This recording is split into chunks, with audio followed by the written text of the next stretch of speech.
In Elle's home village, life is always so simple and practical. This small village located under the foot of the mountain is surrounded by a circle of wooden slats, and the people in the village live by farming and fighting. Elle is only 18 years old and is already a familiar face in the village. He got up every morning and carried his head to the fields to fill the soil, and his sweat slid down his head. He is not a complaining person. He always smiles at the neighbors, helps repair the old roof or take care of the children. The village chief often said that Elle, a child, was kind-hearted and never considered gains and losses. Today is no exception. The sun just rose and Elle left. He walked on the familiar little land, and on both sides were green fields. The mountains far away were like a gray barrier. The dog in the village was barking, and he stopped to touch its head and said, "Xiao Hei, good morning, have you eaten?" The dog slammed his tail and licked his hand. Elle smiled and continued to walk forward. This kind of life made him feel erect. Although he would occasionally dream of something strange, flames, wings, and a low roar, he always smiled, as if he had eaten his stomach last night. At noon, Elle returned home. He lives in an old wooden house, and there is a small garden in front of the house, which he and his grandmother took care of. My grandmother is the oldest person in the village.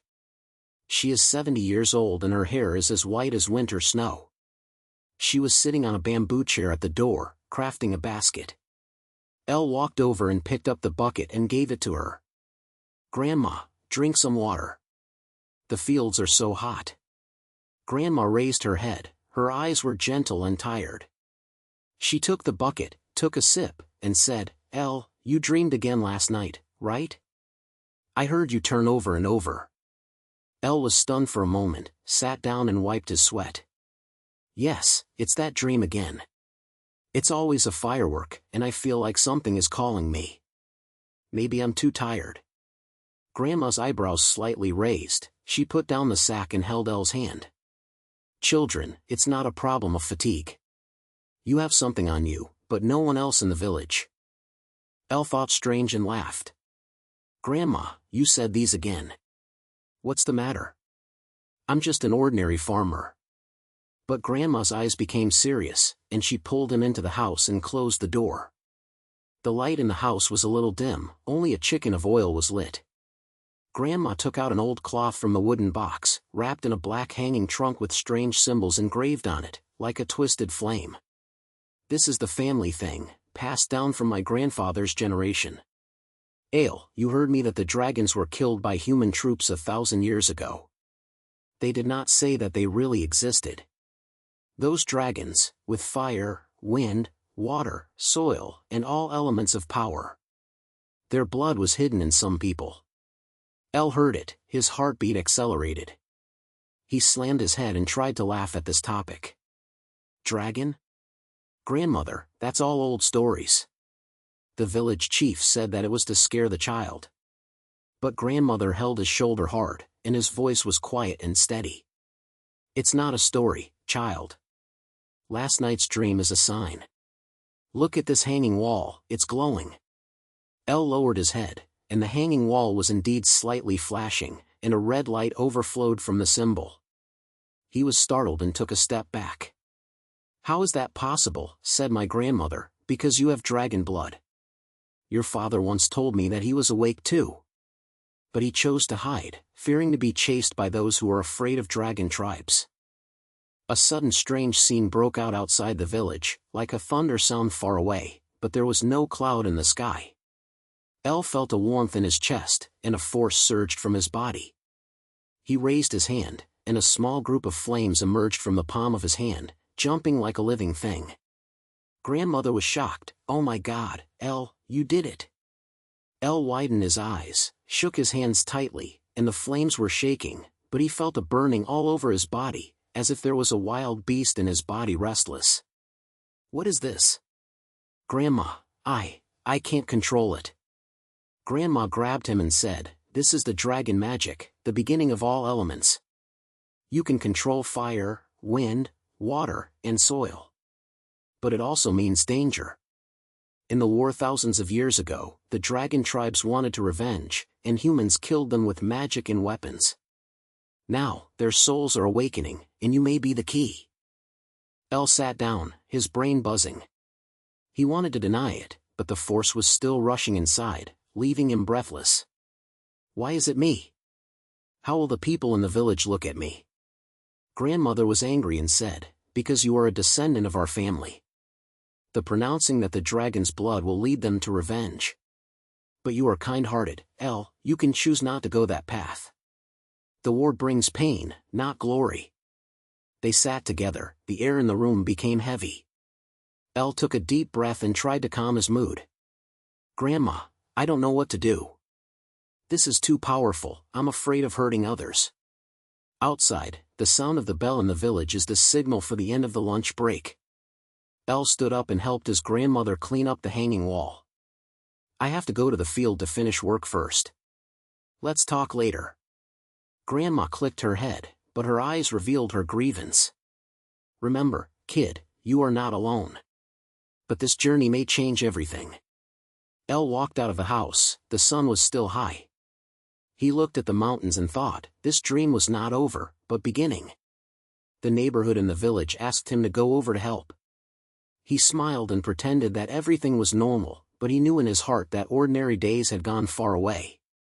As night falls, he decides to face everything tomorrow.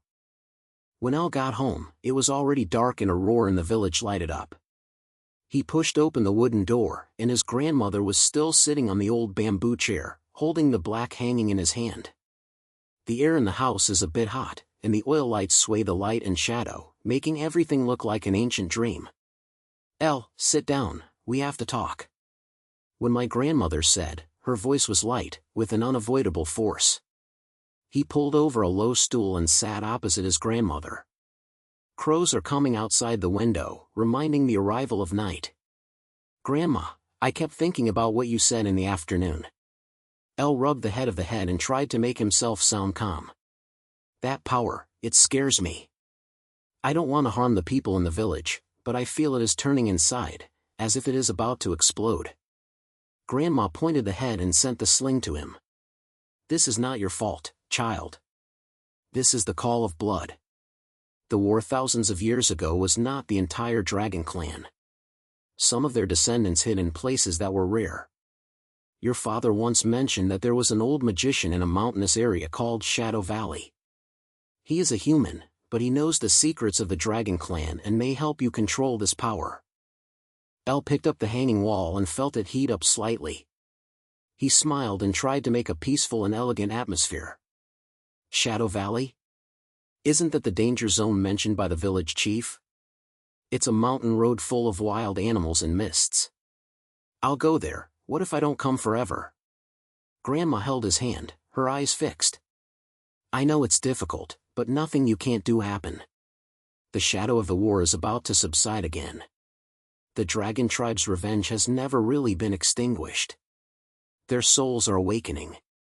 If you have dragon flames and blood, you have to face this mission.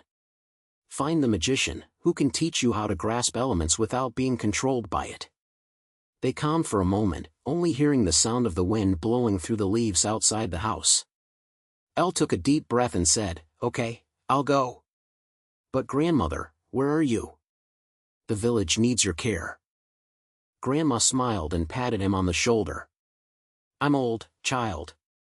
This village will continue to move forward. I will tell the village chief that you go to visit other places and they won't ask much. Remember, this journey is not only about revenge, but also about decisions. You are kind-hearted, don't let hatred swallow you. El pointed his head and stood up to add some lights to his grandmother. I will set out tomorrow morning. Just bring some dry whales and this hanging mulch. I will be careful whenever I encounter anything. They talked late at night, and their grandmother talked about the stories of the former father, the old days of grudges about the dragon tribe and humans. El heard that there seemed to be a fire burning in his brain, but he didn't say much, just responded. In the early morning, the sun just showed a thread of light, and El carried a simple luggage. The cock in the village was calling out right. He walked past the familiar little boy and stopped at the village chief's door. The village chief was sitting on the door and repairing a broken net. Is it so early?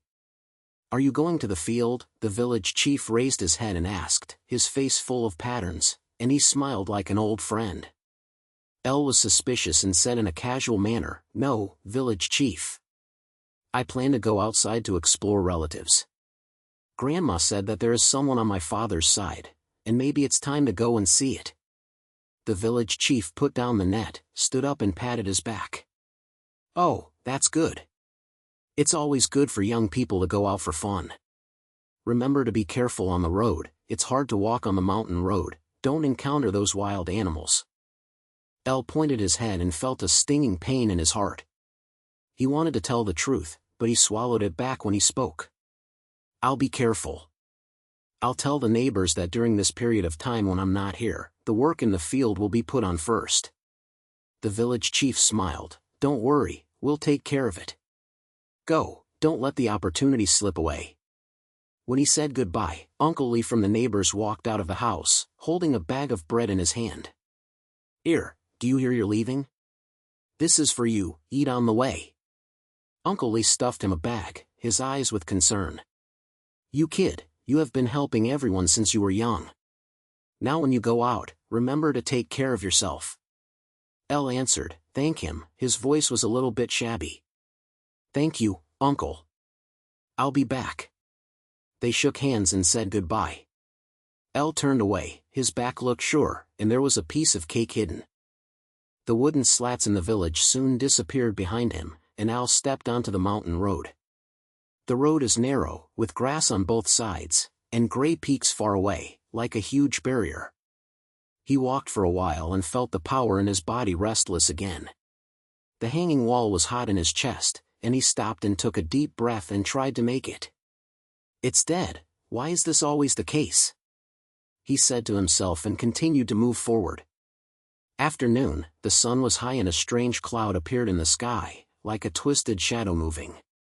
El rubbed his eyes, thinking it was a phantom, but suddenly a low roar came from under the cloud, like a wild beast roaring far away.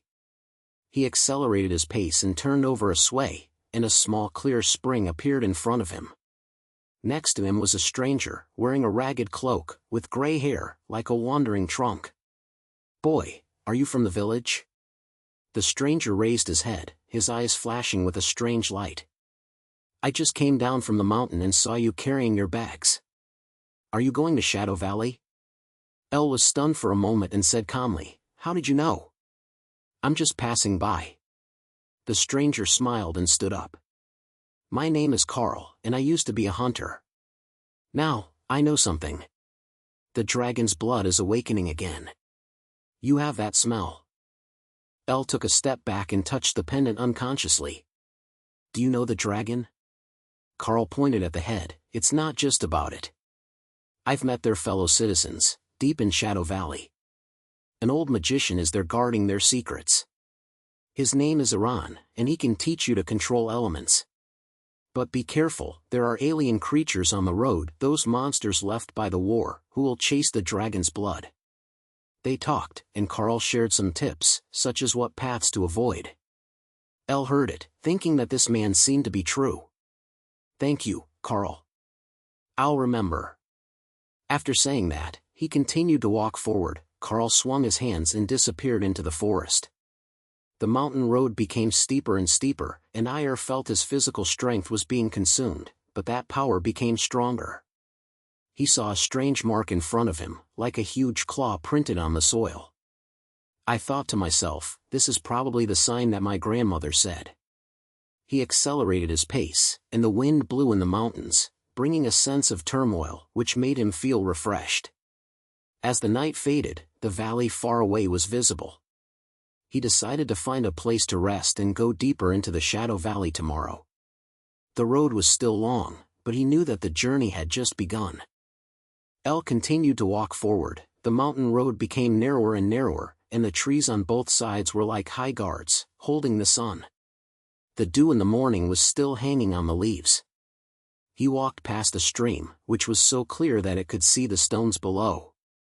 The words "I met Carr yesterday" kept moving in his brain. He accelerated his pace and tried to get to the depths of the Shadow Valley before sunset. The birds on the road screamed at the high and low, making the air come alive. At noon, the mountain wind blew harder, and Ire felt the heat in his body being ready to move again. He stopped, leaned against a large stone, and ate the bread given to Uncle Lee. The bread was a little hard, but it was still warm to chew. After eating, he continued to climb the hill and finally saw Foggy Valley in front of him. Shadow Valley suddenly appeared in front of me, like a hidden secret. There were several huge rocks piled up into arches at the bottom of the valley, and behind the arches were winding small pieces. El took a deep breath, crossed the arch, and the smoke suddenly surrounded him, making the visual blurry. He heard the sound of water flowing far away, and a quibbly growl, like a wild beast gasping, but he didn't stop. Walking deeper into the valley, the road became a little flattering, with strange plants on both sides, some of the leaves flashing with blue light. Suddenly, a figure emerged from the stone maid, wearing a gray robe, with white hair as snow, and her eyes were as bright as shiny. "Boy, are you El?" the man said. The sound of the sound had a stable force. "His name is Iran, and from Carl's description it seems to be the old magician." El was stunned for a moment, took a step back, and instinctively touched the pendant. "How do you know my name?" "I'm just a guy from the village." Iran smiled and slapped his hands to let the fog spread a little. "Brother Carl always informed me first. He said you have dragon blood, come here to find the answer. Come in, don't stand outside, the wild animals are not polite." They walked into a hidden cave with a few simple lights in the cave, with gentle lights, and some dry grass and books on the ground. The cave wall is full of strange symbols, which look like ancient languages. El sat down and wiped the sweat from the bottom of his head. "Are you really human? Carl said you understand the secrets of the Dragon Clan." Iran clicked and picked up a wooden cup with clear spring water in it. "I'm human, but the war thousands of years ago made me roll in. The dragon tribe is not the whole, their blood is scattered everywhere. Do you have that sank? It's the symbol of dragon flame." El took out the hanging wall, it was slightly hot, as if it was responding. "My grandmother gave it to me. She said I have to learn to control this power so that it will not harm people." Iran took the slap, took a closer look, and then returned. "Good thing, but it's not. Dragon blood allows you to control all elements: fire, wind, water, and soil. But it will also backfire unless you know how to balance it. Thousands of years ago, humans fought against dragons not because of hatred, but because of misunderstanding.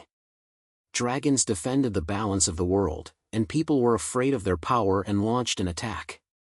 As a result, most of the dragons died, and the rest hid and waited for revenge. But revenge only brought more blood debts, you have to think about it." They started chatting and Iran talked about those old stories. El heard it and shook his head. "I don't want to harm people, but this blood always comes. Yesterday, I felt it was about to explode." Iran stood up and patted his shoulder. "Then start learning now. Don't just think about it, try it." He led El to a clearing outside the cave, where there was a small fire and a pool next to it. "Start with the fire first. Focus on it and feel the heat flow in the body." El did as he stretched out his hand and tried to call the flame. But once you try, the flames jumped too hard and almost burnt the grass nearby. "Don't die, I won't listen to this," he shouted and hurriedly retreated. Iran didn't laugh, just said, "Don't worry, the fire element is like a wild horse, you have to slowly grow. Think about your grandmother, didn't she let you come here to learn control?" El took a deep breath and tried again. This time, he imagined that the fire was like a lamp in the village, no longer a wildfire. The flames were a little calmer and jumped in the palm of their hands. "No, but not bad. Next is the wind." Iran pointed to a pile of fallen leaves beside the pool. "Blow those leaves with the wind, but don't make it a storm." El focused, the wind blew up, and the leaves danced.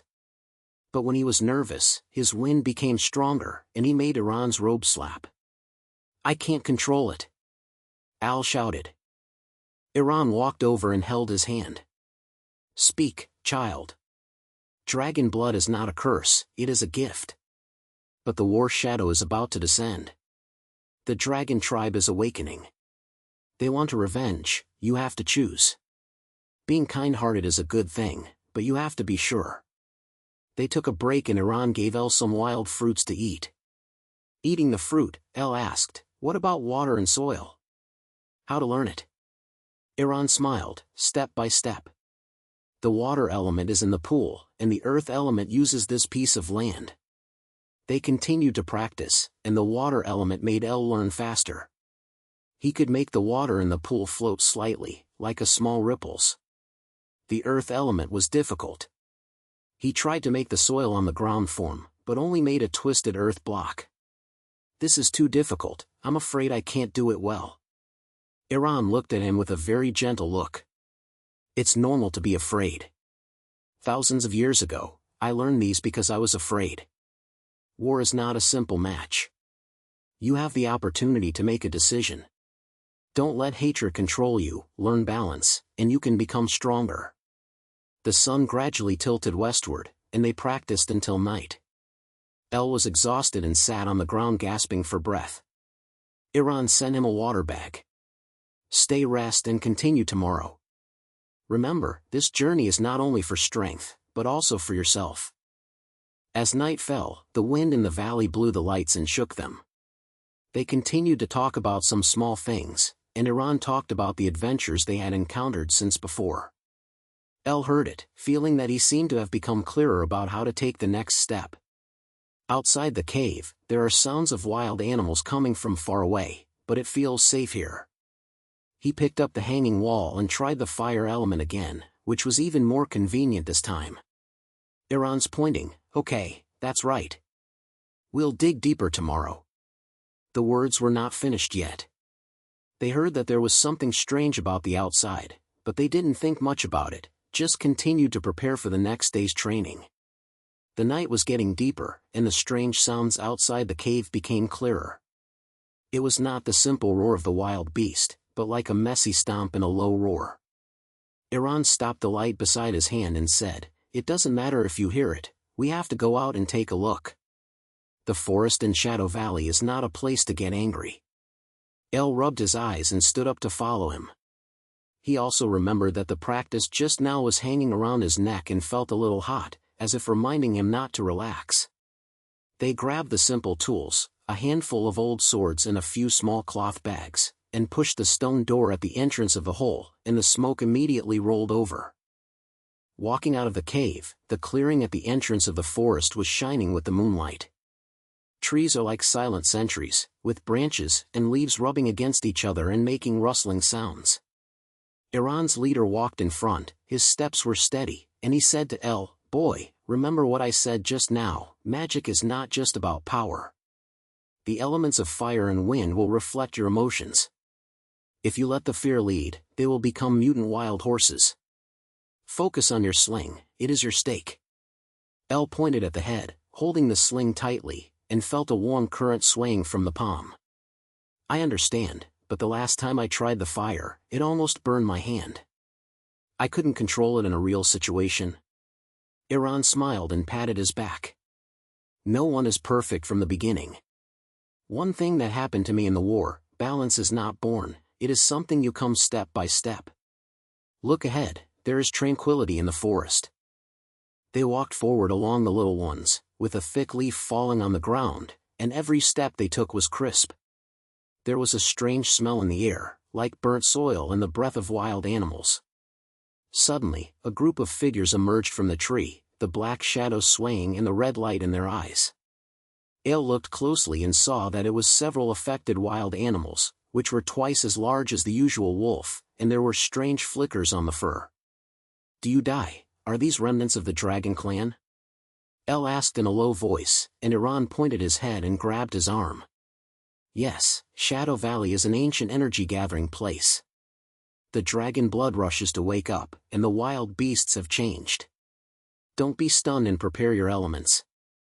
The wild animals rolled over and opened their mouths at the front, revealing their sharp teeth. Elle instinctively took a step back and shouted, "Can I control it?" Iran had no time to comfort him, but just responded loudly, "Please focus. Hold them first with the wind." Elle took a deep breath, held his hand, and felt the heat flow in his body transform into wind elements. A storm blew out of his palm, swept over the fallen leaves, blowing the nearest wilderness upside down. The branches swayed, and the leaves danced like rain, but El's hands trembled slightly. If they were not careful, the wind became too fierce, and almost rolled Iran in. "Stay!" Iran shouted, snatching a wild beast's attack. "Don't let the love take you away. Think of your grandmother, she wants you to learn this." El bit his teeth tightly and focused again.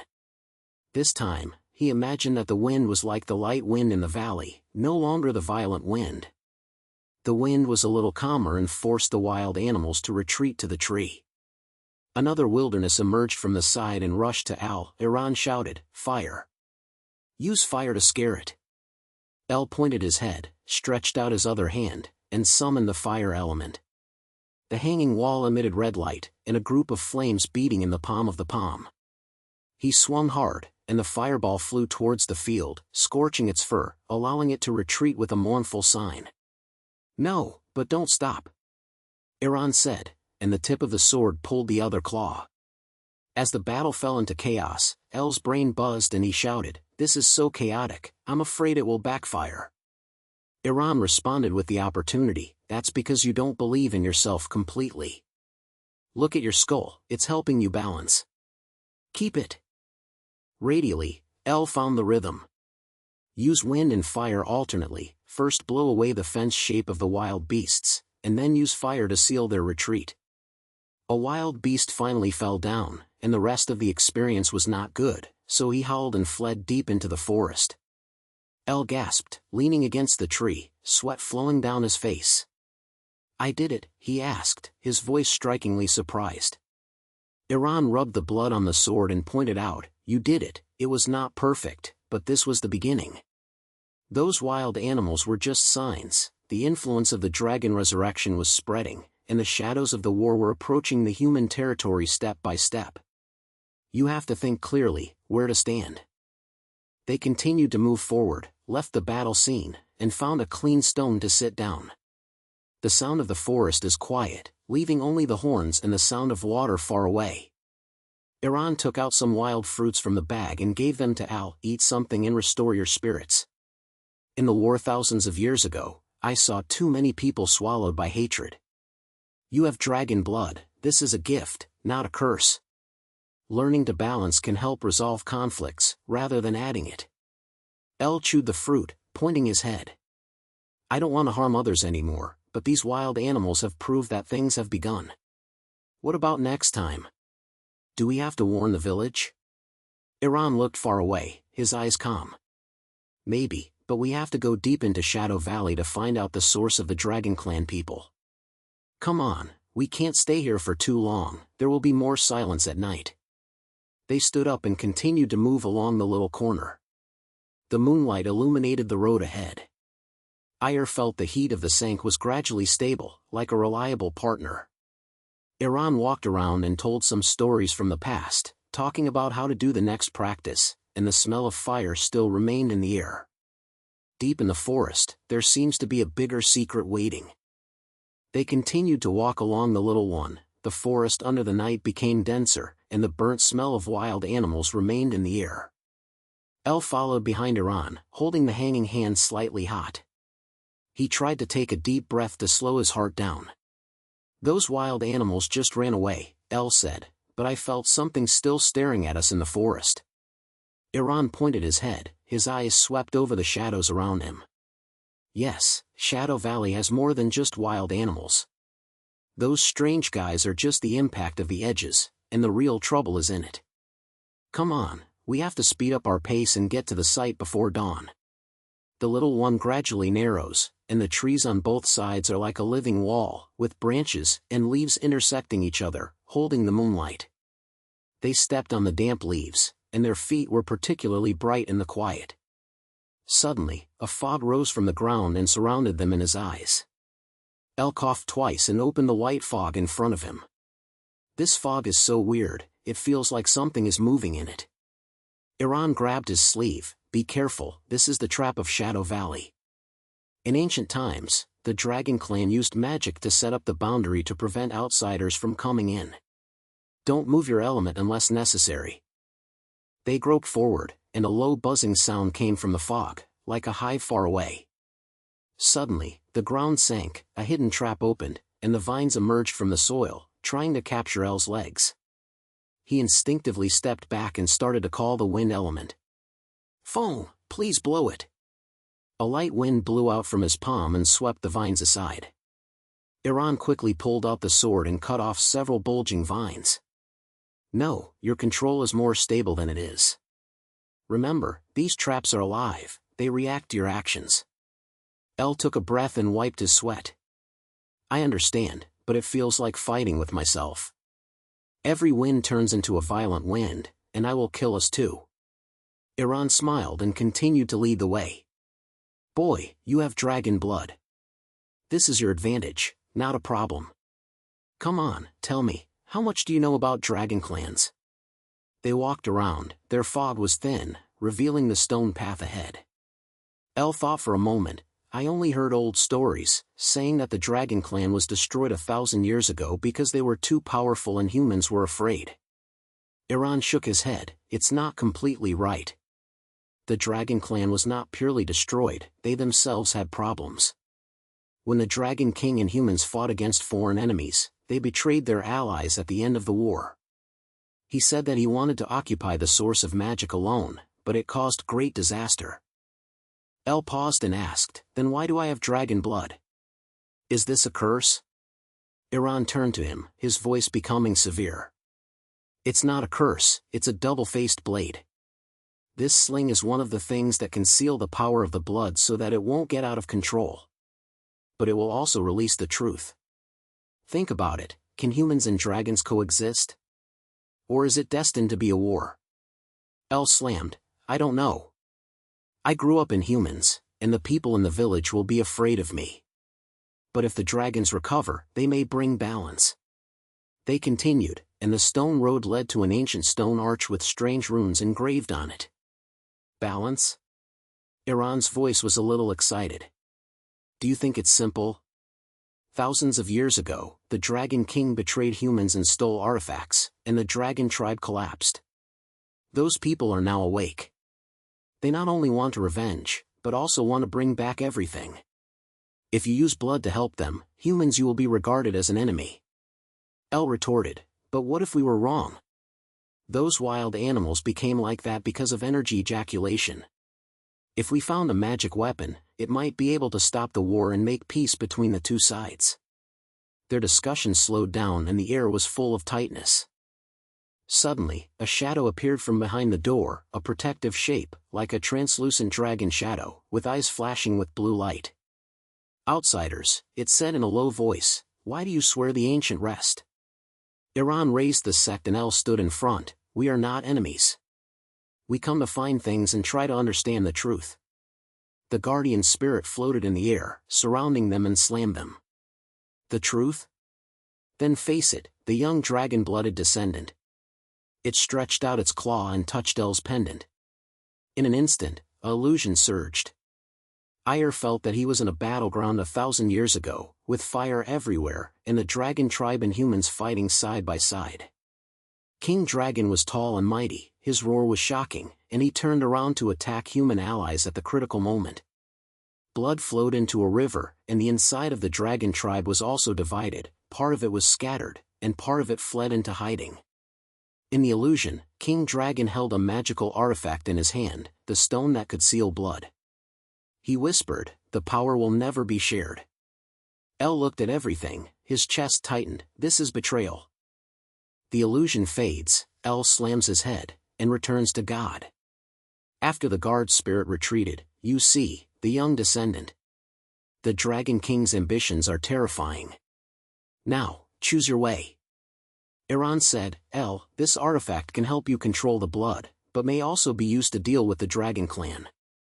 You have to decide." El took a deep breath. "I don't want to repeat it. We take the artifact and try to find a balance." The guard spirit point said, "Then go, but remember, allies will sometimes become enemies." They entered the center of the site from the arch door and lifted up the artifact, a flashing stone. Iran put it away and said, "Okay, take a break, and then we go back to warn the village." There is more than this secret to Shadow Valley. They sat down and shared some wild fruits, and the sound of the forest slowly came back. The night is fading, and the road ahead is still long. They stood up from the center of the site. The night had faded a little, and the morning light came through the branches. El rubbed his eyes and felt the slumber still warming slightly on his chest, as if reminding him of the illusion that had just happened. "Okay, let's go," Iran said, patting his backpack, with the flashing stone in it. They turned back along the stone road. The air in the forest was turbulent, and the fallen leaves under their feet rustled. El walked ahead, feeling a little chaotic in his heart. The illusion just now made him see the Dragon King's betrayal, and also made him think of his blood. "Elon, do you think those dragon tribes want revenge? Will they really attack human villages?" he asked, and glanced at his companion. Iran carried the sword with a steady pace, but his eyes were a little flashing. "Maybe, El.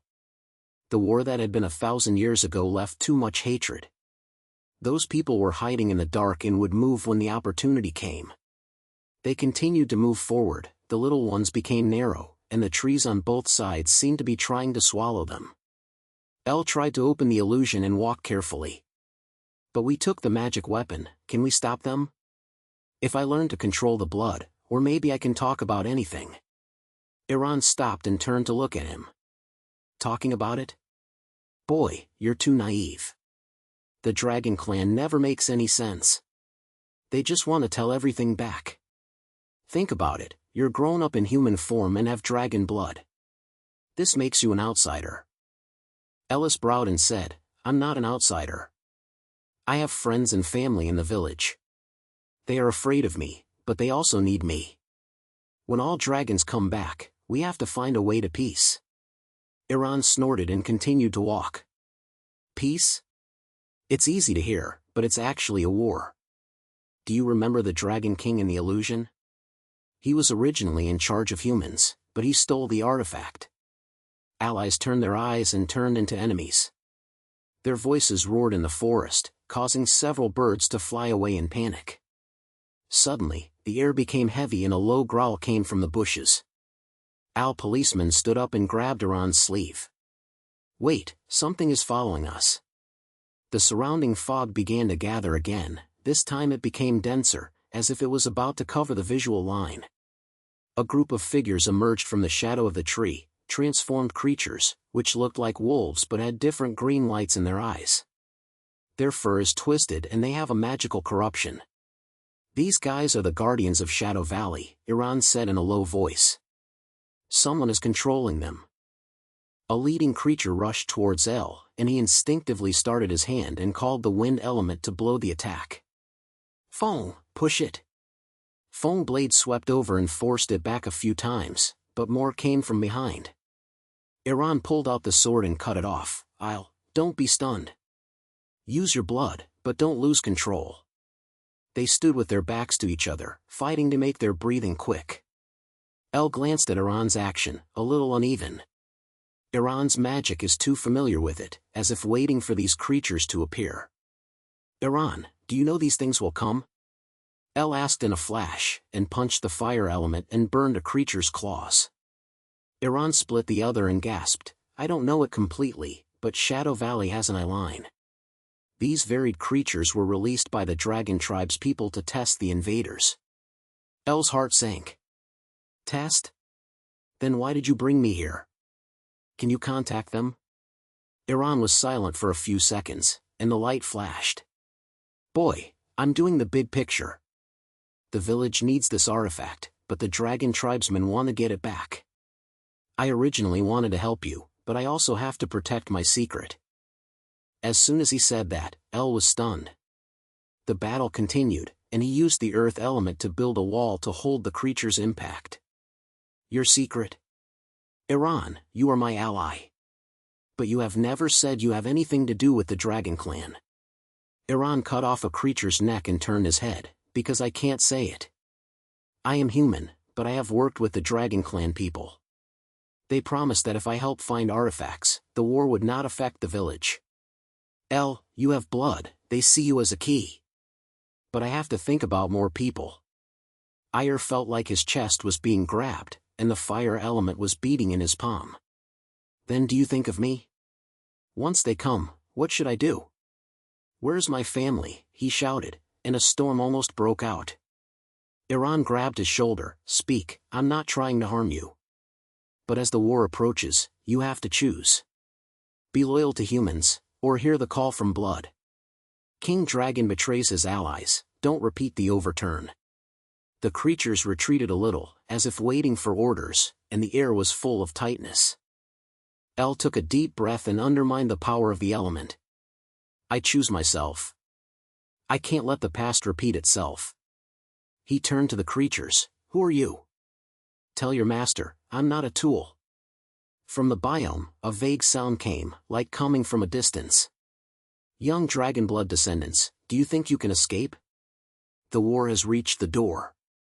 Iran is just a bridge, we will get the artifact back. The sound disappeared, and the creatures slowly retreated into the forest.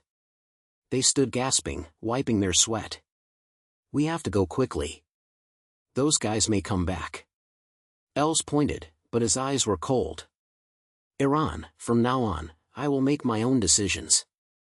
You have secrets, and I have my way. They continued to move forward, speeding up. The sound of the forest came back, and the birds screamed and the wind made everything seem calm.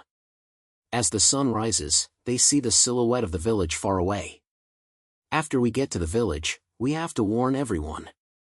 Get ready, El, this is just the beginning.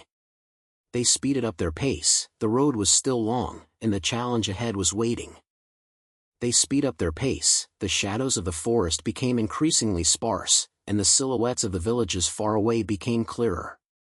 The sun had climbed into the air, and the warm light under the gush illuminated the soil on the little one. El walked in front, his backpack swaying, and the artifact inside felt like a stone that burned his hands. Iran followed behind, hanging around her waist, and occasionally glanced at the surroundings, looking very alert. It's coming soon, Iran said. The village should be still in the sleeping dream. We have to find the village chief right away. El pointed his head, and his brain recalled the battle just now. The green eyes of the different creatures made his heart bleed, but he decided to put the matter aside first. They turned the last row of trees and the village appeared in front of them. The wooden houses were scattered in the valley, and the smoke was ripped with a faint smoke, and several villagers were fetching water by the well. When they saw them walking in with two gray faces, the people stopped what was happening and their eyes widened. El? You're back, a middle-aged woman shouted. She was El's neighbor, holding a bucket in her hand. You two look like you've had a fight. What happened? El snatched his hand and signaled everyone not to panic. Auntie, we have to meet the village chief. Things are urgent. His voice sounded more than usual. The village woman pointed at the head and walked tightly towards the hall in the middle of the village. The hall is the largest building in the village, with some old weapons hanging on the wooden walls, which look like souvenirs from a long time ago. The village chief was sitting at the long table, drinking tea and chatting with several magicians. The magicians were wearing simple robes and rune rings on their hands. They could tell at a glance that they were guardians in the village. The village chief raised his head and saw El and Iran, and immediately stood up. What's wrong with you two? El, I thought you went to the forest for a trip, but it turned out to be like you're just coming back from the battlefield. The village chief said, his eyebrows rising. He is a white-haired old man, and his voice is always stable, as if he can calm people's hearts. El took a deep breath and walked forward. Ms. Sar, we're having trouble. It's not a little trouble, but a miraculous trouble. We found a magic weapon at the site, but it also caused the dragon people. They sent different creatures to attack us. He took out the flashing stone from his backpack and put it on the table. The gem reflected light, and the room suddenly lit up. The magicians came over and a young magician touched his chin. Is this the artifact in the process? The one that can control the power of the element? El, why do you have this kind of thing? Iran Chingching's throat interjected, I took him there. There was an illusion at the site, showing that the dragon tribe was about to revenge. They not only wanted to get the artifact back, but also planned to attack the human village. His words made the hall calm down and everyone exchanged their eyes. The village chief sat back on his chair and shook his head. Dragons? That's not 1,000 years ago? We thought they were dead. El looked at the village chief and felt that this was the time to speak clearly. No, village chief. They are still there and are ready to move. Iran knows some inside feelings. He turned his head and glared at Iran. He has worked with the dragon people and wanted to use a magical tool to change peace. But now it seems that they won't stop. Iran is proud of his shoulders, and his face is filled with guilt. Yeah, I didn't hold it all out. But I did it for the village. The people promised that if we handed over the artifact, they wouldn't attack here. El had dragon blood, and they saw him as a threat. The magicians discussed in a low voice, and an old magician said, "Dragon blood? El, are you saying you can use full elemental magic? That's not a trivial matter. We have to test it to see if you can control it." El felt a heat in his chest, which was the influence of the hanging wall. He pointed, "I can try it. But I don't want to be just a weapon." I saw in the illusion that King Dragon had joined forces with humans and then betrayed. We have to find the way to peace and can't repeat that error. The village chief patted the table. "Good boy, you're so excited. Come on, let's gather everyone first. Call the warriors and magicians to discuss how to prevent them." He shouted to the outside world, "Go and call people. Emergency meeting."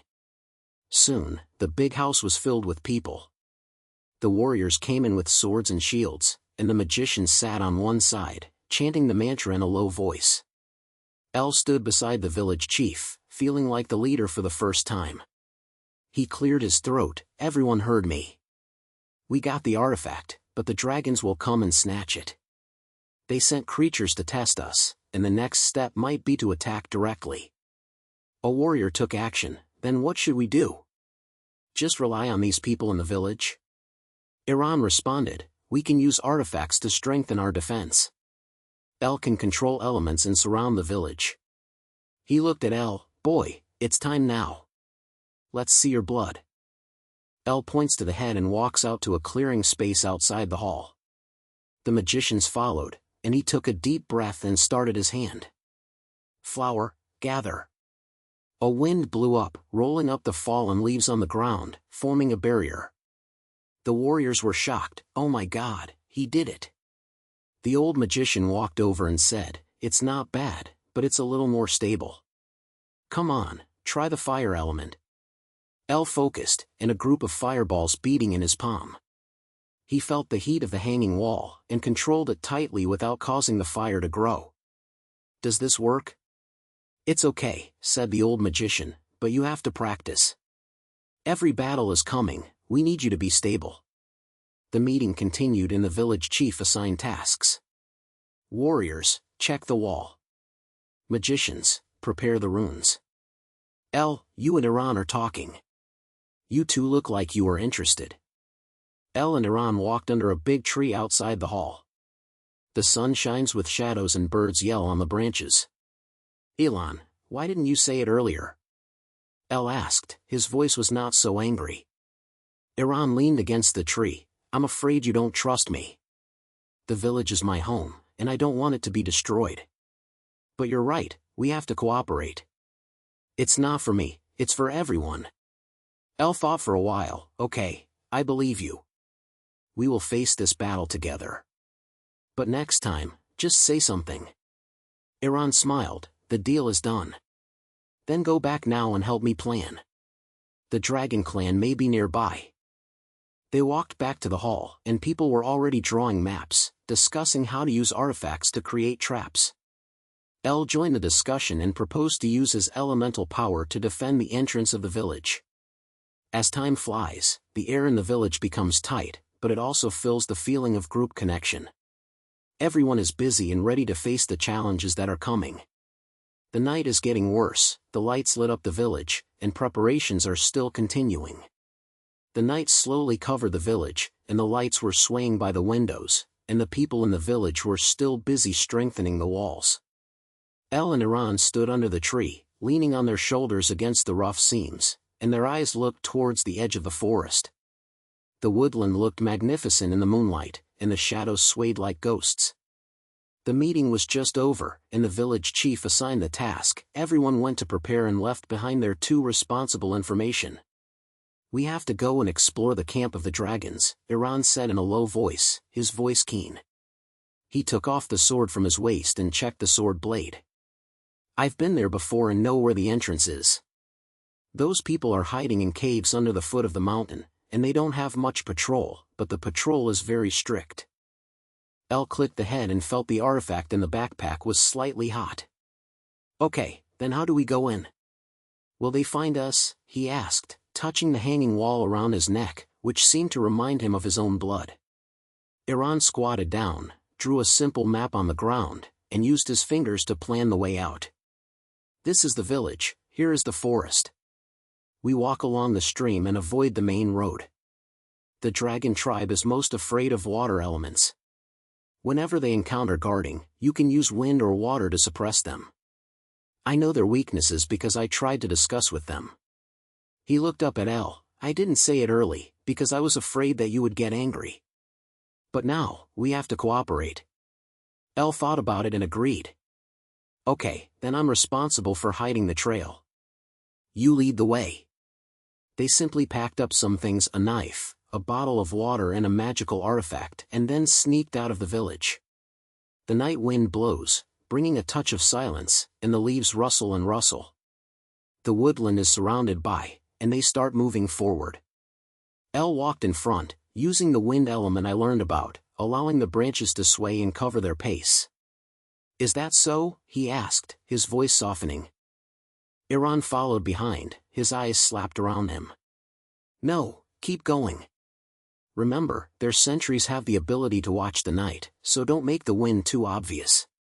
They turned into a narrow little tree. The trees on both sides became denser and denser, and the moonlight only penetrated a few pieces. Suddenly, a low growl came from the front, and a dragon guard appeared. The guy was wearing a piece of skin and his eyes were flashing with green light. "Stop!" Shogul roared and raised his long spear. El instinctively stepped forward, summoning a fog of water to make the air blur. "Hurry, Iran, hold him!" El shouted. Iran rushed forward, and the sword flashed, forcing Shun to retreat. "Wait, I'm not here to fight." Iran shouted, "We can talk." Shimoto hesitated, and was caught by El's fog and could not move. El approached and stared into Showa's eyes. "Why are you going to attack humans? We are not enemies." His voice was calm and he tried to keep his picture stable. Showa gasped, and the slime was flashing under the moonlight. You have dragon blood, why are you standing beside them?" "We revenge for our ancestors. Humans betrayed King Dragon that year and left us in the wilderness, leaving us to wander." He slammed, but El's water element calmly controlled him. Iran interjected, "Revenge? Then what are you going to do? Are you relying on these precautions alone?" Shu laughed loudly, sounded like metal friction. "You think we only have this one?" The Dragon King summoned other monsters and was ready to invade. The artifact is the key, which can awaken the sleeping Dragon King. We will not stop unless we get it back." El's heart sank, but he didn't say much. He dissipated his hands and let the guard escape. "Let's go, Iran, we have to continue." They walked forward tightly, leaving the curse to disappear into the tree. Going deep into the camp, they hid behind a large stone. The campground is not big, and several tents are scattered and set off, and the fire is burning vigorously. Several dragon warriors were patrolling the rules, talking in a low voice, and the smell of smoke was everywhere in the air. El used the wind element to lower their voices and quietly approached a large tent.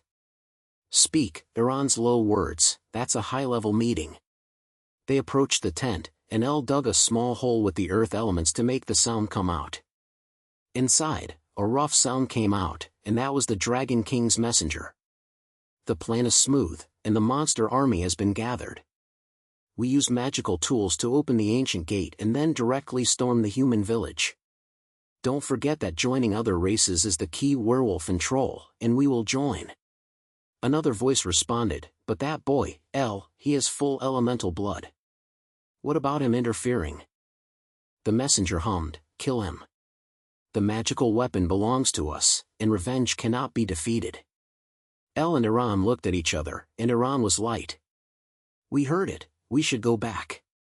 They quietly retreated and moved along the original path.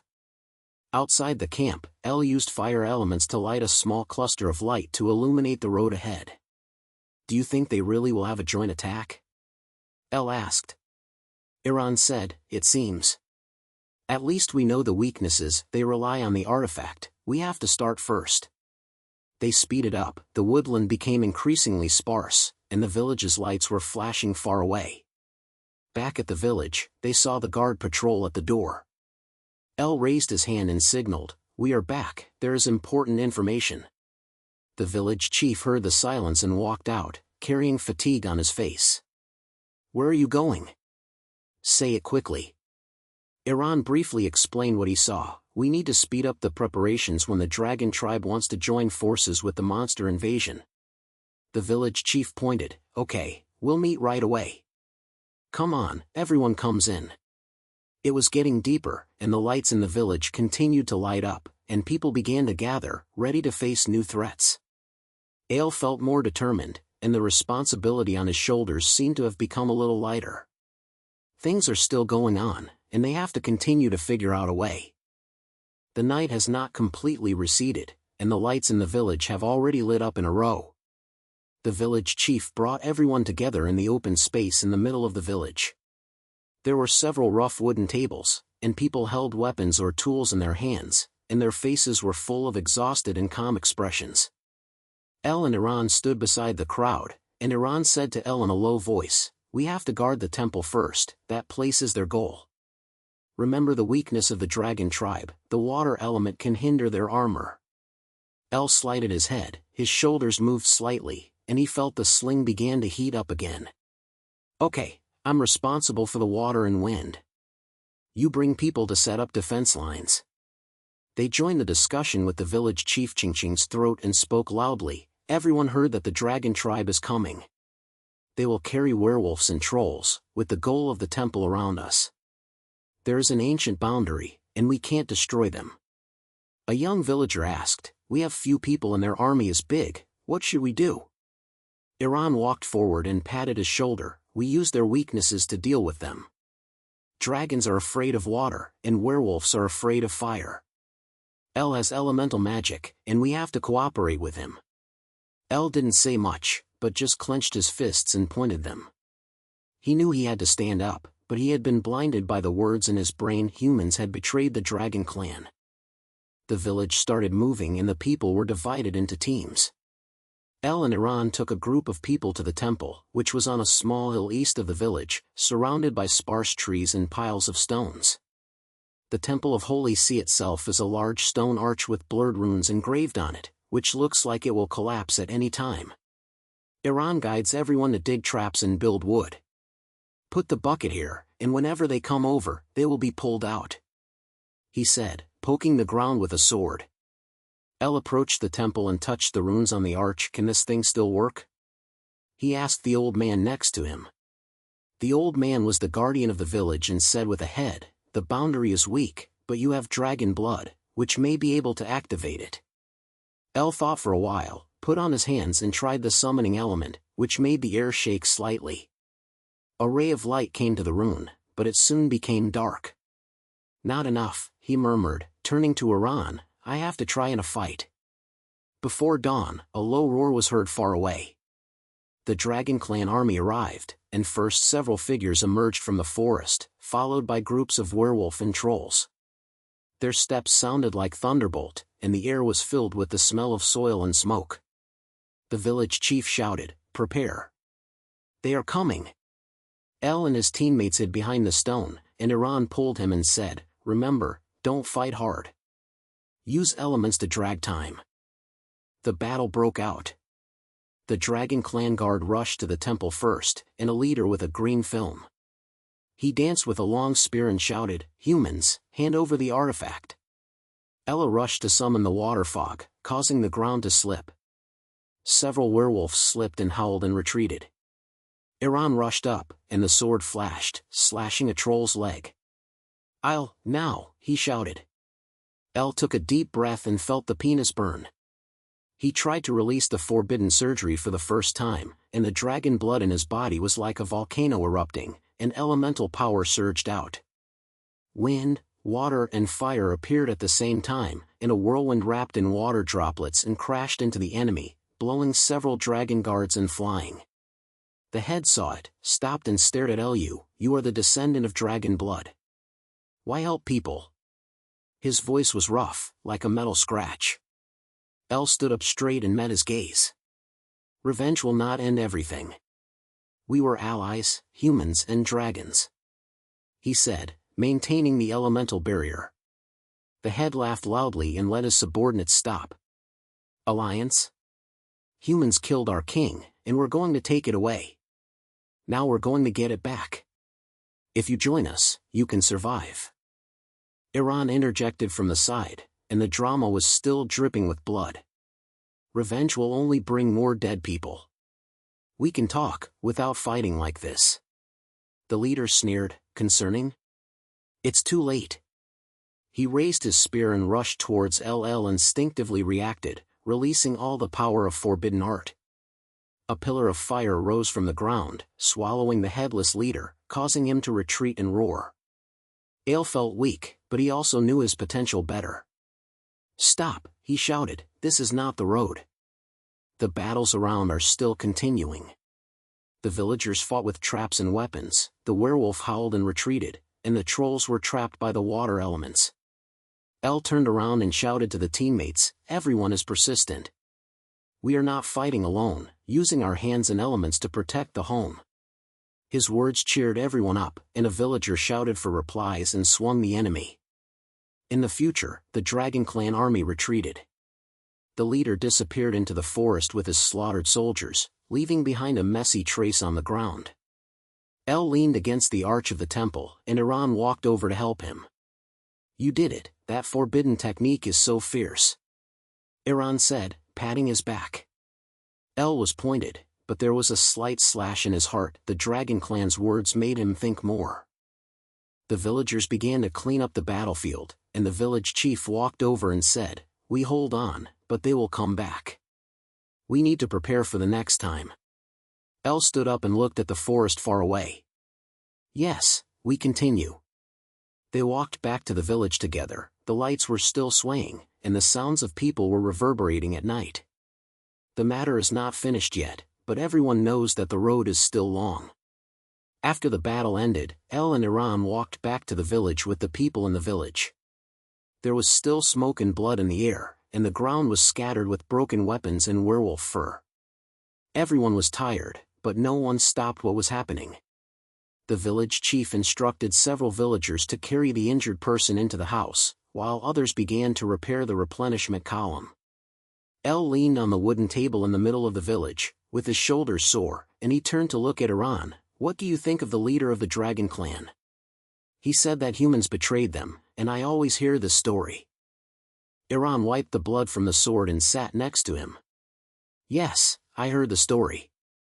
Thousands of years ago, the Dragon Clan and the Human Clan jointly fought against the Dark Force, but later, the leader of the Human Clan secretly stole the Dragon King in order to occupy the artifact. Not every story is accurate, but now it seems that hatred is still burning. When he spoke, his voice was low, as if he was thinking about something. Ellis shook his head. I have dragon blood, but I'm helping people fight. What do they betray me all the time? The leader brought up a magical artifact. What is hidden in the temple we guard? Iran patted his back. Don't think too much. We are friends, and this village is your home. But you have to be careful, the villagers don't understand you. Before they could finish their words, the village chief walked over and covered with exhausted lines.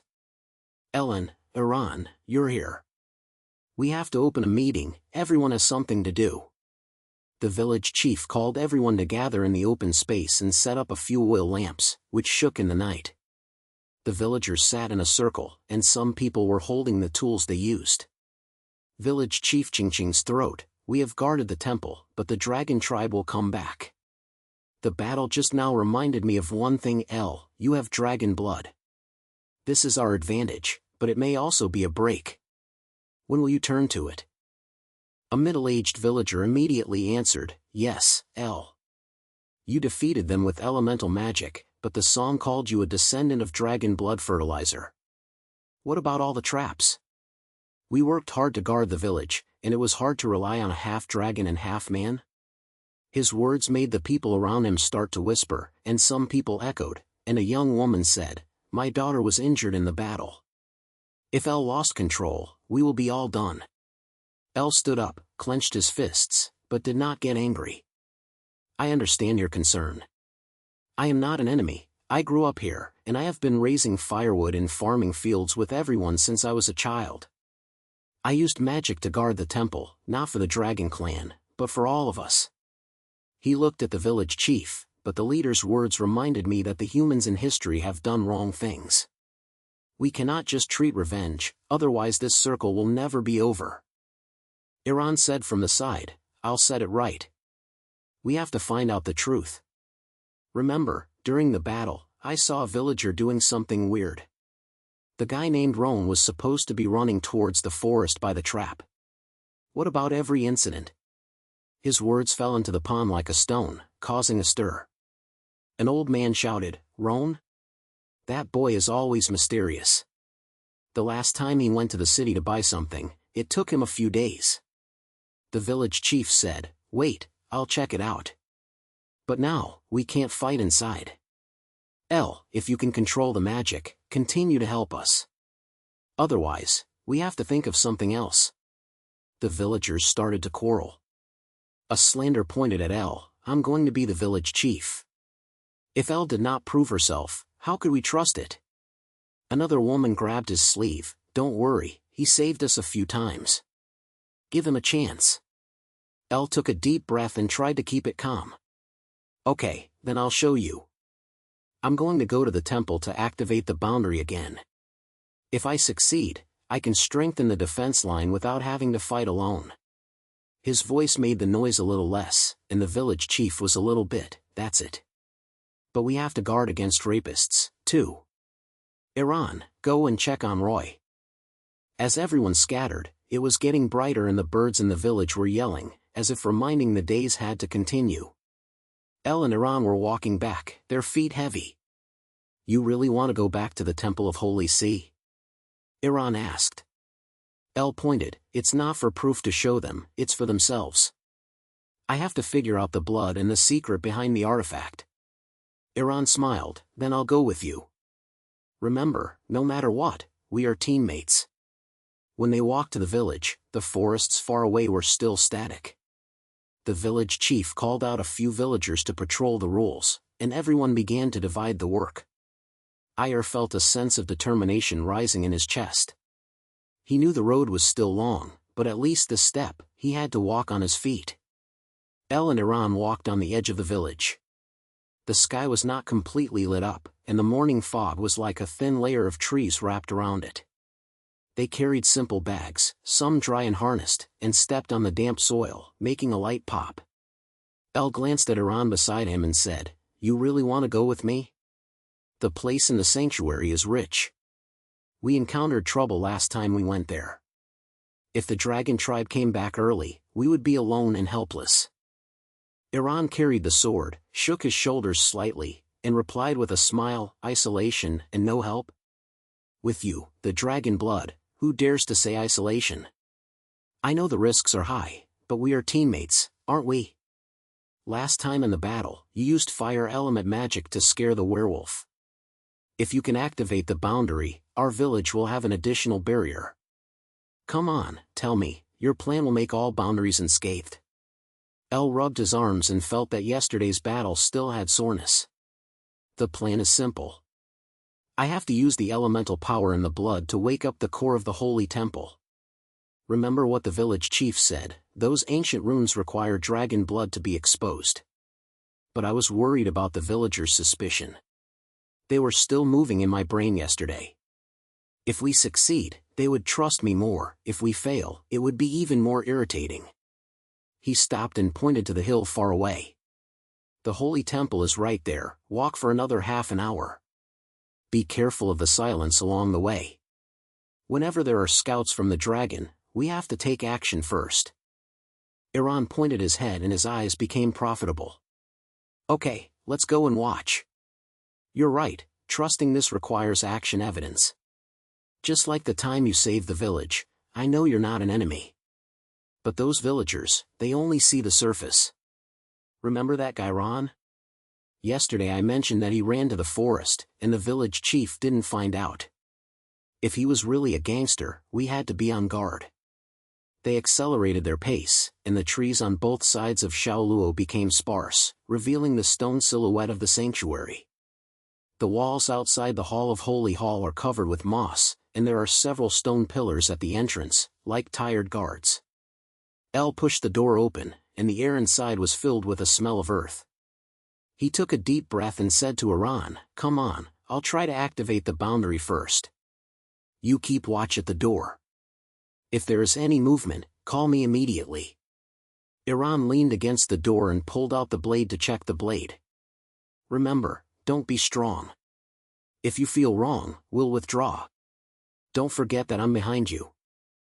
El walked into the center of the temple, where there was a stone fortress with ancient runes engraved on it. He pressed his palm on the back and closed his eyes to concentrate. The elemental power in the blood gushed like a warm current, first the fire element, which made his fingers shine slightly, and then the wind and water intertwined into a stream of energy. The boundary began to shake, the runes around the stone lit up, and a faint curtain of light spread out outside the Hall of Holy Hall. Success! El shouted, gasping, "At least partially activated, this should strengthen the village's defense." But the voice fell, and a roar came from the outside, thunderous like thunder. Iran came in and shouted, "The dragon tribe is here. They are many people, about hundreds, and they have been killed from the forest. The villagers are still in the village, and the village chiefs are not ready." El's heart sank and he followed Iran out of the temple. Far away, the dragon army was surging over the hills, their wings flapping in the air, and their roars back to the valley. The village sent a warning to the direction of the village, and the villagers hurriedly picked up their weapons, but their faces were filled with panic. El strode to the entrance of the village, and the village chief was carrying several strong arms to install temporary defense lines. "El! You're back. Where's the boundary?" the village chief shouted, holding a long spear in his hand. "Partially activated, I can hold some attacks, but I'm not stable." El replied, "We have to keep here." "Here, don't bother them, I won't let them get closer." "Village chief, take people to guard the east side, I use magic to hit the west side." The village chief had a brow and his eyes swept over El. "You said it easy. We were almost done in the last battle. You have dragon blood. What if you turn halfway? The villagers don't believe you." A middle-aged villager next to him echoed, "Yes, Al, your magic is strong, but once you get out of control, we're all done."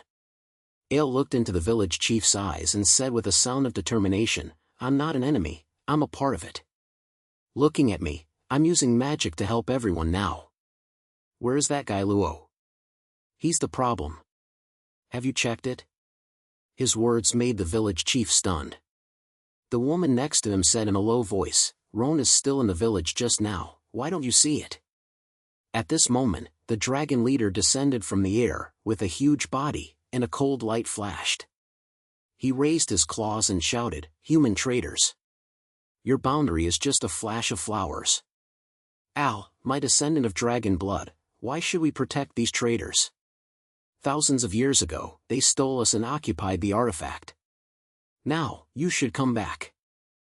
El stood forward, elemental magic gathered in his hands, and the fire and wind blades roamed. "Head, I heard you, but hatred will not solve the problem. Humans are not completely corrupt, we can coexist. Ron. If he is by your side, you will prove that you have a rapist." His voice revolted at the battlefield. Suddenly, Roan appeared from the Dragon Clan team, holding a short sword in his hand and a proud smile on his face. Haha, El, did you finally realize it? I have long been joining the dragon tribe. They promised to give me strength, and what about you? They are still selling their lives for these stupid people. Luo's words made the villagers feel excited, and the village chief shouted, "Traitor! We trust you for nothing." The battle broke out. The dragon army attacked the boundary, and El used magic to strengthen the light curtain, and the fireball and wind walls slammed the waves of attacks. Iran and the villagers were fighting next to each other, and the sword was flashing. El glanced at the leader and shouted, "Head, this cycle of hatred must stop. The artifact is not exclusive, it belongs to everyone. Join us and stop killing." The head laughed and his paws burst out with a wave of air. "That's how fate is, El. Do you think you can change? The battle is just beginning." El felt that the blood in his body was stronger, and he turned around and shouted to the villagers, "Everyone, keep it. We are not fighting alone, we are together." The village chief finally pointed and brought people back to the ground. There were smoke everywhere at the battlefield and the sound of killing was endless. El and Iran fought side by side and successfully forced the first wave of attacks to retreat. Far away, the dragon tribe retreated to the forest, but as we all know, this was just a temporary calm. The fire in the village is still burning, and the villagers are starting to clean up the injured and prepare for the next time to prevent the wound. El wiped off the sweat from his magnitude and said to Iran, "We did it, at least this time." Iran patted his back, "Yes, keep going, the road is still long." They walked back to the middle of the village, and the village chief asked people to distribute food, and everyone discussed how to strengthen the defense line when eating.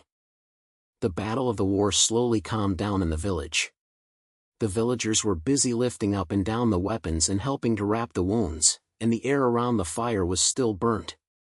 El and Iran sat on a large rock, panting as the village chief pointed at everyone and reinstalled their defense lines. The forests far away were quiet, but everyone knew that the dragons might come back at any time. "El, we have to think of a way to go long." Iran wiped the blood from the sword and turned to look at him. "Whether the village is not enough, there are reinforcements from the dragon tribe, and their roars sounded more people. Once the world collapsed, we were really finished." El was slightly slight, his shoulders were still sore, but his eyes were fixed. "I know. You're right, it won't take long to get the light curtain alone. It's only partially activated, and I feel the energy in it is not stable." The village chief, he stood up and shouted loudly, "We can't wait any longer. I have to go to the dragon tribe and talk to their leader directly." The village chief walked over, holding a bundle of ropes in his hand, and his face was covered in fatigue. "Are you crazy, El? We just repelled a wave of attacks. Are you going to send them on your own?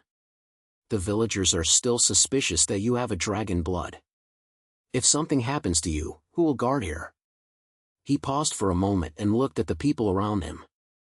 "But, you saved everyone with magic last time and proved that you are not an enemy. Tell me, what can we do with your plan?" El took a deep breath and tried to make the sound stable. "I'm not going to go alone. With Iran and a few trusted villagers, we sneak into their camps and snatch the head nest. The grudges that were 1,000 years ago were untied. I had dragon blood, and I might be able to convince them to stop. It's not killing everyone, but finding a way to coexist." Iran patted El on the back. "I'll go with you, brother. Remember the last time you used the fire element to scare those werewolves? I'll cover it up next to you, you're dedicated to the boss." A young villager next to him heard it and said, "I've learned to fight with the village chief, and go too. You can't let you two take risks." The village chief browsed, but in the end he agreed, "Okay, pick 5 people and put them on the road. Remember, the boundary is fragile, and all dragons are reinforced and killed, so we have to turn back quickly." They quickly prepared, put on simple bags, stuffed some dry and laces into their heads. The sun went down the mountain, and the team quietly set out and advanced along the forest. The shadows between trees stretched, and the air was filled with damp breath. Not long after they left, they heard the low growls from afar, like the dragon clan patrolling the rules. At the heart, Iran said softly, holding the handle, "I saw silence in front of me, maybe their scout. El pointed his head and summoned a small group of wind elements to whirl it in his hand, like a shaped shield. You are in a hurry to me, the boundary is unstable. As soon as they attack, I will use magic to attack. The team rushed to a rock and looked ahead. Sure enough, there were several dragon soldiers walking in the woods, their films flashing in the moonlight. A villager said nervously, "They have so many people, how can we get there?" El turned around, "Don't panic. We use fire elements to create points and distract them from the main road." He raised his hand, and a fireball flew out, landing on the far side of the tree, and a firelight burst out. The dragon soldier was startled and shouted and rushed to check it out. Taking advantage of this empty file, they accelerated and soon arrived at the edge of the Dragon Clan camp. The camping site is a natural valley with bones and weapons in it. There is a tall stone platform in the center, where King Dragon lies. His body was big, his wings were slightly open, and his eyes were blinking. "Stop!" The Dragon King roared, his voice rising like thunder. "Humans, you are not young and dare to come in. El, my blood descendant, you finally come. Why do you still stand with these traitors? Thousands of years ago, they stole us, took away the magical artifact, and made the dragon tribe lose their homeland. You should turn back, join us, and take revenge together." El stood forward, elemental magic gathered in his hands, and the fire and water flowed. "Head, I've heard those stories, but hatred will not last forever. Humans are not completely destroyed, we can coexist. The artifact belongs to everyone, not who's solemn. Why continue to kill?" The dragon laughed, and his claws hit the stone platform. "Coexist? Naive. Do you think they will accept you? They are afraid of your power, just like we are afraid of us. Join me, El, we can rule everything with the power of blood." Iran said softly, "Don't listen to him, El. You're a good man, hold on. I'm behind you." El pointed his head and took a deep breath. "No, leader. This cycle has to stop. I'll show you my blood test." He raised his hand, released a mixed elemental energy, and the wind and fire formed a barrier, squeezing the claws that the Dragon King tried to snatch. The battle broke out. The dragon soldiers rushed up, and the team members were greeted with swords and spears.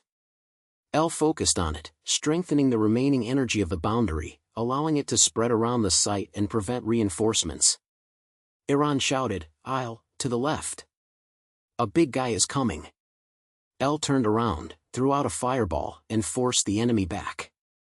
During the battle, King Long yelled again, "Do you think you can win? The truth 1,000 years ago was that humans first betrayed and steal our core strength. Now, are you going to sacrifice for them?" Ire felt the blood in his body boiling, and he shouted, "The truth is not a single aspect. We can change our fate and no longer have to bleed." The team successfully forced the soldiers around them to retreat, and El and King Long confronted each other head-on. Their magical collision, and the fire illuminates the entire valley. Finally, El used the wind element to suppress the Dragon King, making him breathless. "Stop, leader. Let's talk." King Dragon gasped, but his eyes softened a little. "Maybe. But the battle is not over yet." They retreated back to the village, carrying some dragon captives. The village chief watched them come back and said, "You are safe. Next time, we have to think about the alliance." El and Iran leaned against the fire, exchanged glances, knowing that the roadside was still long. When they walked back to the village, it was already darkening. The fire at the entrance of the village was re-clicked. When the villagers saw the team coming back with several dragon captives, they all stopped what they had done and gathered to see. The prisoners were young dragon warriors, struck by ropes, with low wings, and exhausted faces. El walked in front, his shoulders still ached, but he straightened his waist and signaled everyone not to be too tight. "Meng-san," El cried as soon as he arrived at the camp, "not all of the people we brought back were enemies. They had something to say, so that I could talk to you." The village chief walked over from the crowd, holding a water tank in his hand, giving everyone water to drink. He glanced at the prisoners and pointed, "Okay, let them sit down first." The night is still long, we will hear it. The team brought the prisoners to the fire, and the villagers surrounded them in half a circle, holding their weapons tightly. El squatted down and said to a young dragon clan who looked younger, "What's your name? Why is your leader so hateful?" The dragon captain raised his head, and his pilogram flashed under the flames. "My name is Carl," he said. "We dragons are not the same. There were internal differences in what happened 1,000 years ago. Some old men just wanted to take revenge, but we were young and didn't want to fight again. I heard that humans stole our artifacts, but in fact, we fought internally, which caused the defense line to collapse. The first person pushed all his responsibility to you, saying it was human betrayal, but the truth is that our elders competed with each other, which made the artifacts fall into the hands of outsiders." El heard it and asked, "Then why did you still fight with them?" Carl was angry, "Because we didn't choose. The leader controlled most of the power, and whoever objected would just turn it off first. I think you have dragon blood, so I want to ask, why don't you join us?" Iran interrupted from the side, "Join? That's equivalent to giving up everything. El is standing here." He patted El on the back, indicating that he should not be too anxious. El thought for a while and said, "It's okay for me to have your blood, but hatred won't solve the problem. We can coexist.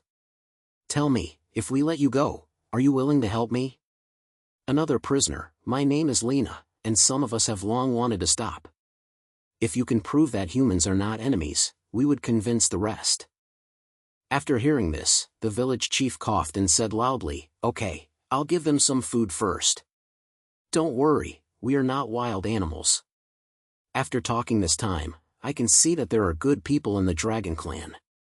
Ale, you did a good job." The villagers began to divide bread and water, and the atmosphere became more peaceful. El pulled Iran to the side and left the crowd. "Iran, I am very chaotic," he said softly. "My blood is half the dragon and half human. Every time I use magic, I feel like I am attacking my own people. What do you think I should do?" Iran leaned against a tree and smiled, "Brother, you are not stomping, you are strengthening. Remember last time in the forest, you saved everyone with the element of fire? That's not hatred, it's protection. Don't think too much, we'll just go on together." El looked a little lighter. "You always go straight. If the battle comes, I have to take the lead. I can't let the village suffer anymore." After they finished chatting, they looked back and saw the village chief standing up and clearing his throat beside the fire. "Everyone heard me," the village chief said loudly. "We are not going to fight tonight. The news brought back by El made me understand that a big battle is imminent. We have to gather together not only the people in the village, but also the magician friends and the dragon tribes who are willing to cooperate. We cannot resolve the grudges of 1,000 years ago, but we can control them in the future." The villagers listened quietly, and a young man shouted, "Mizar, have we been gone?" The village chief shook his head, "It's gone, but we can't help but try. Think about the brothers and sisters who died. It's not for hatred, but for protecting the family. El has dragon blood, Iran has courage, and we have everyone. When the group is together, no matter how strong the dragon clan is, it can't hold our hearts. Tomorrow morning, I will send someone to the village to find magicians, bring these dragon friends, and let them prove themselves." Someone in the crowd pointed, and another person said, "I'll go, I'll convince the magician." El heard it and felt a heat flowing into his heart. He stood up and said loudly, "The village chief said right. We are not alone troops, we are alliances now.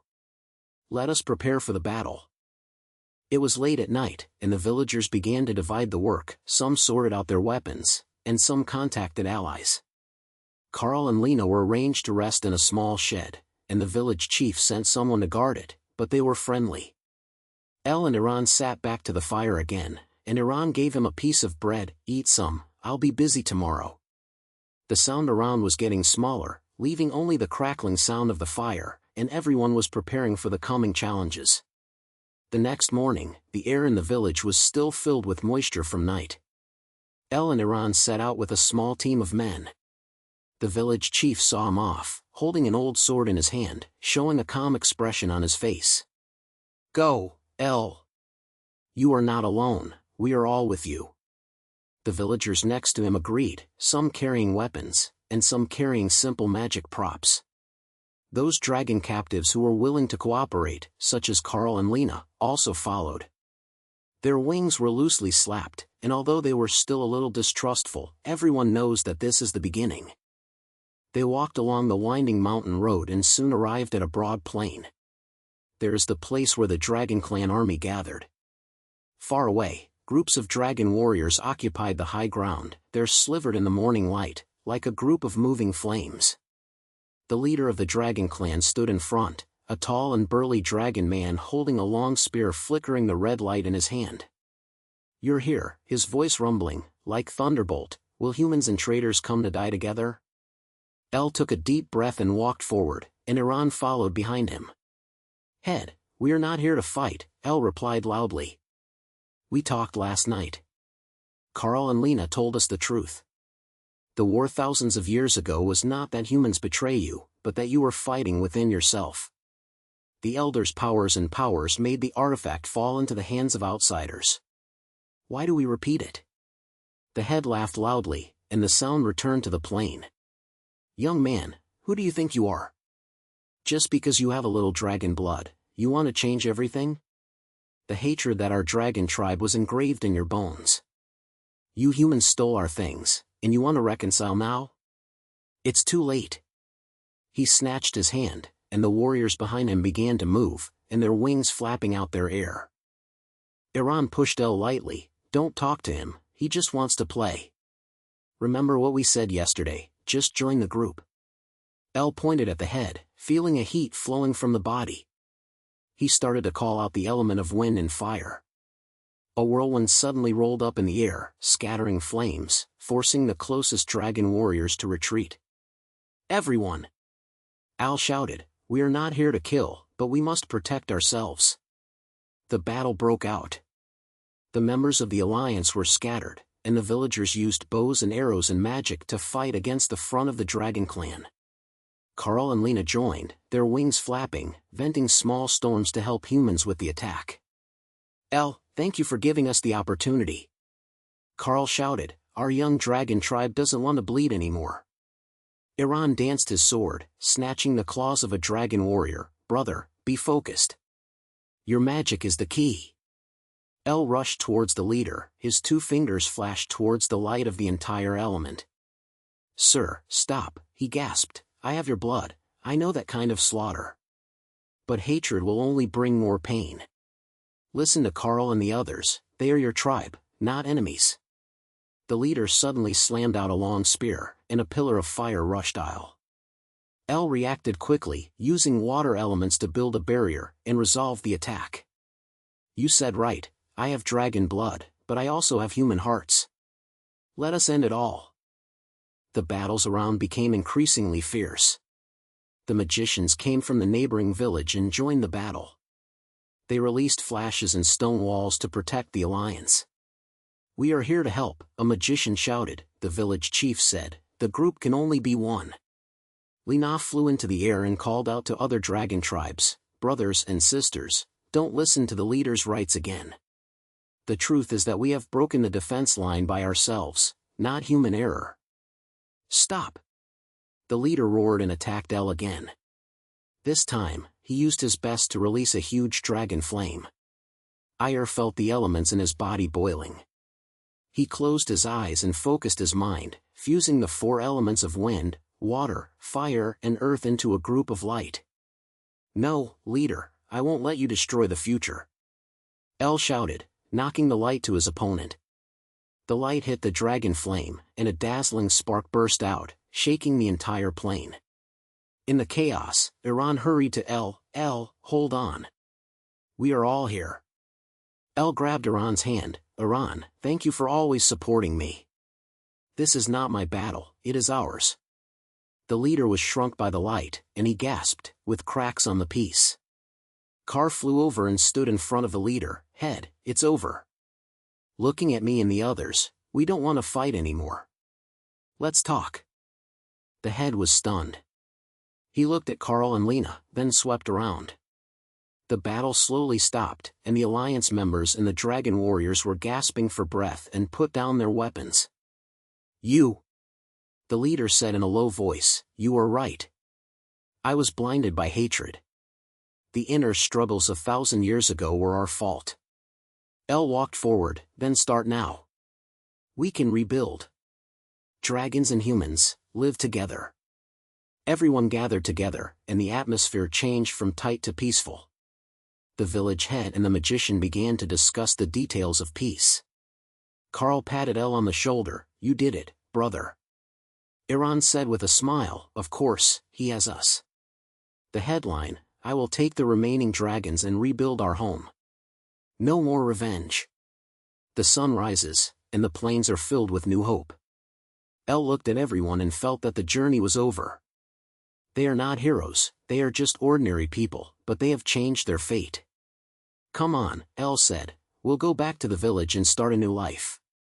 Everyone walked back to the mountain road together. Behind them was the dispersed clouds, and ahead was the dawn of the future.